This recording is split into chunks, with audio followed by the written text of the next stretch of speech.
पटना के महावीर मंदिर में है मित्रों, और आचार्य किशोर कुणाल जी को भारतीय डाक ने एक स्पेशल डाक कवर जारी किया। हमारे ससुर जी एक ऐसे व्यक्ति थे जो धर्म के लिए अपनी नौकरी छोड़ दी, बंदूक, वो आईपीएस ऑफिसर थे। यही स्थान क्यों चुना गया? चाहते तो आप लोग जीपीओ में भी ये कार्य कर सकते। महावीर मंदिर में ये कार्य इसलिए किया गया क्योंकि आप अभी जहाँ पे खड़े हैं आप देख सकते हैं, ये पुराना महावीर मंदिर है। महावीर मंदिर ट्रस्ट के माध्यम से आज कई अस्पताल हैं जो दलित, वंचित, शोषित जो होते हैं उनका इलाज होता है। और उन्होंने बहुत सारे काम ऐसे जो अभी छोड़कर चले गए हैं, जो अभी आधे अधूरे हैं। आप इस घर की अब बहू कम बेटी ज्यादा हैं, तो हमको लगता है कि उन कार्यों को आप जो है बेहतर तौर तरीके से आगे बढ़ाने का कार्य करेंगे। नहीं, बिल्कुल करेंगे। और भारतीय डाक ने हमें एक और ऐसी याद दी है। भारत का दूसरा सबसे बड़ा कैंसर अस्पताल जो है वो बिहार में है और वो महावीर मंदिर के सौजन्य से चलता है। इसके अलावा अयोध्या में अमावा मंदिर है जिसमें लगभग प्रतिदिन 10,000 श्रद्धालु जो है वो निःशुल्क भोजन करते हैं। तो ये सब जो है वो हनुमान जी की कृपा है। और वो पटना के महावीर मंदिर में है मित्रों, और आचार्य किशोर कुणाल जी को भारतीय डाक ने एक स्पेशल श्रद्धांजलि अर्पित की है। यहाँ पर एक स्पेशल डाक कवर जारी किया गया भारतीय डाक की तरफ से। और अभी हमारे साथ समस्तीपुर की सांसद सांभवी चौधरी जी हैं, जो है भारतीय डाक ने आपके फादर इन लॉ ससुर जी के लिए एक स्पेशल डाक कवर जारी किया है। और यही स्थान क्यों चुना गया? महावीर मंदिर से कुणाल किशोर जी का जो है बड़ा लगाव रहा, और यहीं पर भारतीय डाक ने, चाहते तो आप लोग जीपीओ में भी ये कार्य कर सकते थे। नहीं, बिल्कुल। सबसे पहले तो हम भारतीय डाक सेवा के आभारी हैं कि उन्होंने हमारे ससुर जी के कार्य को, जो सामाजिक हो, धार्मिक हो, अलग अलग तरह के वो कार्य करते थे जिससे वो समाज की सेवा करते थे, मानव सेवा का वो उदाहरण थे। उनके कार्य को पहचानते हुए उसको सच्चे मायने में श्रद्धांजलि अर्पित की, विशेष आवरण विमोचन करके। और हम सब परिवार के जितने भी सदस्य हैं सदा इसके आभारी रहेंगे। महावीर मंदिर में ये कार्य इसलिए किया गया क्योंकि आप अभी जहाँ पे खड़े हैं आप देख सकते हैं, ये पुराना महावीर मंदिर है। और इधर जो महावीर मंदिर हमारे ससुर जी ने बनाया है, ये वो महावीर मंदिर है। ये महावीर मंदिर ट्रस्ट से संचालित था जिसके वो सेक्रेटरी थे। और आज के युग में हम लोग अक्सर देखते हैं कि लोग धर्म के नाम पे लाठी उठाते हैं और उनको लगता है अपने धर्म को बचाने के लिए उनको हिंसा का आवश्यकता है। पर हमारे पिताजी, हमारे ससुर जी एक ऐसे व्यक्ति थे जो मानते थे, उन्होंने धर्म के लिए अपनी नौकरी छोड़ दी, बंदूक, वो आईपीएस ऑफिसर थे, वॉलंटरी रिटायरमेंट लेके बंदूक छोड़ के वो धर्म को परोपकार से जोड़े। महावीर मंदिर ट्रस्ट के माध्यम से आज कई अस्पताल हैं जो दलित, वंचित, शोषित, जो आर्थिक रूप से लोग, जो परिवार उतने मजबूत नहीं होते हैं, उनका इलाज होता है।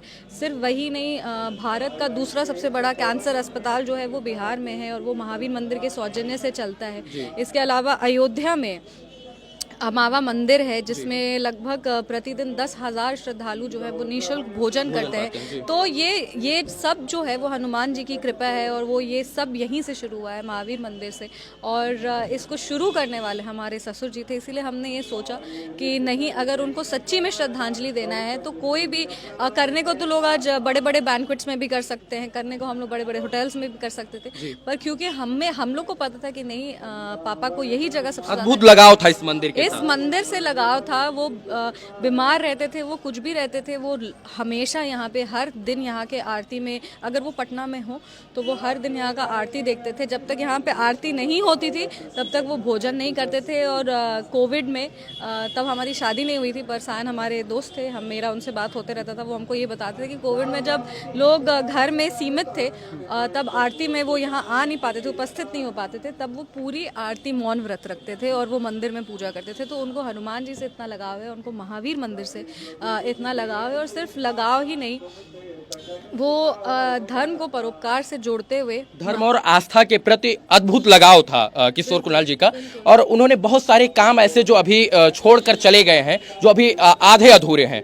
आप इस घर की अब बहू कम बेटी ज्यादा हैं, तो हमको लगता है कि उन कार्यों को आप जो है बेहतर तौर तरीके से आगे बढ़ाने का कार्य करेंगे। नहीं, बिल्कुल करेंगे। हर बच्चा चाहता है कि अपने माँ बाप के सपनों को पूरा करे और हमको नहीं लगता कि इसमें कोई भी खराबी है ये मानने में कि अगर हमारे ससुर जी के जितने भी अधूरे सपने, जितना वो काम करते थे शायद ही हम लोग उतना कर पाए। जिस अभी तरीके विराट रामायण मंदिर की भी नींव रखी गई है और वो भी कार्य निरंतर चल रहा है। बिल्कुल, विराट रामायण मंदिर है, बाल कैंसर अस्पताल है, बाकी जितने भी संस्थान हैं, वो हॉस्पिटल्स हो, वो मंदिर हो, उनका जितना भी कार्य जो ऑलरेडी चल रहा है वो सही में सुचारू ढंग से चलता रहे। जिस ईमानदारी के साथ, जिस विचारों के साथ वो काम करते थे, वो वही ईमानदारी, वही विचार, वही सोच के साथ हम लोग भी सारे कार्य को चलाते रहे। और जो उनके अधूरे विराट रामायण मंदिर है, बाल कैंसर हॉस्पिटल है, आरोग्य संस्थान है, उसमें वो कुछ बदलाव करना चाहते थे, तो ये सारी चीज़ों को हम लोग करेंगे।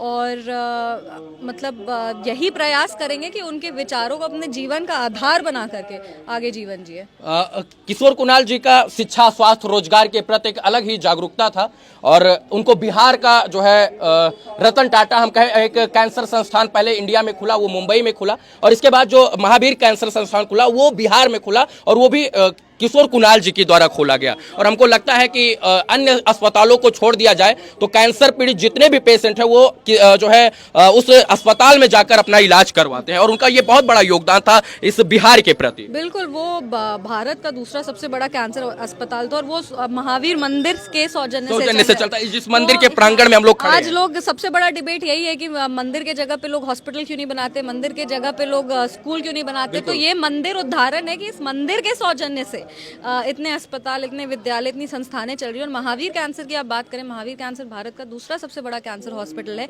भारत का पहला बाल कैंसर हॉस्पिटल जो है वो महावीर मंदिर के सौजन्य से उसकी भी नींव रख दी गई है। उसकी भी नींव रख दी गई है, उसको हम लोग पूरा करने का काम करेंगे। और ये कोई ऐसा जहाँ पे जैसे बहुत ही एग्जॉर्बिडेंट रेट्स पे ट्रीटमेंट नहीं होता है, ये उसको सोच के रखा जाता है कि जो लोग आर्थिक रूप से उतने मजबूत नहीं है उनका इलाज यहाँ पे हो सके। 18 वर्ष से जो कम के बच्चे हैं उनका यहाँ पे निःशुल्क ट्रीटमेंट भी होता है महावीर कैंसर में। और ये सब सिर्फ कहने के लिए नहीं है, मॉडर्न एज टेक्नोलॉजीज यूज करते हैं, हमारे पास वर्ल्ड क्लास डॉक्टर्स हैं और इसके अलावा हम लोग के पास सारी मतलब विश्व स्तर की जो मशीन्स हैं उसको हम लोग यूज करते हैं। अगर वो मशीन आपको एम्स में दिल्ली में मिल रहा है तो वही सेम मशीन आपको महावीर कैंसर में मिल रहा है। और ये सब हम लोग मतलब बहुत ही कम राशि में, मतलब उतना ही जितना सस्टेन करने के लिए संस्थान को, कोई प्रॉफिट मेकिंग ये हॉस्पिटल नहीं है, उस सोच से ये हॉस्पिटल चल रहा है। और हम यही प्रयास करेंगे कि आगे भी इसी सोच के साथ आगे बढ़े और काम पूरा करें। अयोध्या में अमावा राम मंदिर, वहां पर महत्वपूर्ण योगदान, 10-5 हजार लोग रोज निःशुल्क भोजन वहां पर प्रसाद ग्रहण करते हैं। इसके बाद जब 22 जनवरी को राम मंदिर का प्राण प्रतिष्ठा हुआ तो वहां पर स्वर्ण का तीर और धनुष जो है डॉक्टर साहब की तरफ से सप्रेम भेंट किया गया मंदिर में। और जिस मंदिर प्रांगण में मित्रों हम लोग खड़े, महावीर मंदिर पटना में, इसके सौजन्य से जो यहाँ लोग प्रसाद चढ़ाते हैं, जो अर्पित करते हैं, उसके द्वारा जो एकत्रित जो प्रसाद होता है उस प्रसाद को महावीर कैंसर संस्थान, आरोग्य संस्थान में लोगों के लिए, जब लोग थक हार जाते हैं अस्पतालों में, बड़े बड़े अस्पतालों में, और हार कर जब महावीर आरोग्य संस्थान या कैंसर संस्थान में पहुंचते हैं तो वहां पर लोगों का ट्रीटमेंट जो है वो बेहद कम और नॉमिनल अमाउंट में किया जाता है। बिल्कुल, वो और यही सब उपलब्धि है किशोर कुणाल जी की। नहीं जी, और इसीलिए आज हम लोग सब लोग याद कर रहे हैं और भारतीय डाक भी जो है इसीलिए याद कर रहा है। नहीं, बिल्कुल। और हम यही मानते हैं कि जैसा हमने पहले भी कहा कि भारतीय डाक के हम आभारी हैं कि इतने कम समय में उन्होंने उनको सच्ची श्रद्धांजलि दी। और हम को ये लगता है कि हमेशा हमारे पास उनकी इतनी सारी यादें हमारे साथ हैं कि हम लोग आने वाले समय में उनकी यादों को अपने साथ जीवित रखेंगे और सोचेंगे कि वो हमारे साथ हैं। पर भारतीय डाक ने हमें एक और ऐसी याद दी है। डाक टिकट भी जारी होगा, मैंने सुना ऐसा। जी बिल्कुल, हम लोग बिल्कुल प्रयास करेंगे कि डाक टिकट जारी हो, पर उसमें कुछ पीरियड ऑफ टाइम वेट करना पड़ता है, उसके बाद ही वो जारी होती है। तो उसके लिए हम लोग प्रयास तो ज़रूर करेंगे और बस यही चाहेंगे कि भारतीय डाक को धन्यवाद देंगे और यही चाहेंगे कि उनकी जो स्मृति है, उनके जो कार्य है, उनको अगर सच्ची श्रद्धांजलि अर्पित करना है तो आने वाले युग में भी उनके कार्य के बारे में बात करें। जो हमारे युवा साथी हैं उनको प्रेरणा दें, उनको हम लोग प्रोत्साहित करें कि वो भी हमारे साथ इस पथ पर चलें। डॉक्टर साहब हम सब लोगों के लिए प्रेरणा के स्रोत हैं और उन जो क्षति हम लोगों को हुई है वो क्षति को हम लोग सदैव जन्म जन्मांतर तक आने वाले समयों तक जो है उसको भर नहीं सकते हैं। लेकिन उनके द्वारा जो कार्य किया गया है, जो कार्य आधा अधूरा है, वो तमाम कार्य जो है आगे चलकर इस समाज के लिए, इस बिहार के लिए, इस देश के लिए निरंतर भरसक प्रयासरत रहेंगे और कार्य जो है वो सार्थक होंगे, ऐसा उम्मीद और हम सब लोगों का सपना है। आप हमसे बात की, बहुत बहुत धन्यवाद। बहुत बहुत धन्यवाद। चलिए, इस वीडियो को देखने के लिए तमाम दर्शकों का धन्यवाद मित्रों। जय हिंद।